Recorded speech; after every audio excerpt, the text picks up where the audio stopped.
অত্যন্ত আনন্দিত আমাদের মধ্যে এতক্ষণ উপস্থিত ছিলেন আমাদের মাননীয় বিধায়ক তাপস চ্যাটার্জি। আমাদের গ্রামের পক্ষ থেকে তাপস চ্যাটার্জিকে অভিনন্দন এবং শুভেচ্ছা জানাই। উপস্থিত ছিলেন আমাদের রহিম মন্ডল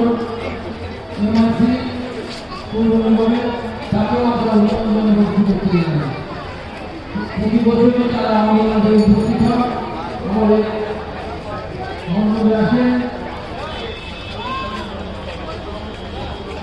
আমরা অত্যন্ত আনন্দের সঙ্গে ঘোষণা করছি আমাদের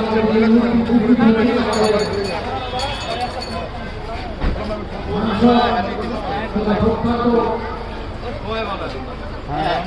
চলচ্চিত্র শিল্পী নায়িকা আমাদের মিমি চক্রবর্তী এসে উপস্থিত হয়েছে আমাদের মধ্যে। আমাদের রাজনীতিবাসীর পক্ষ থেকে তাকে আমরা জানাই অভিনন্দন এবং শুভেচ্ছা। মিমি চক্রবর্তী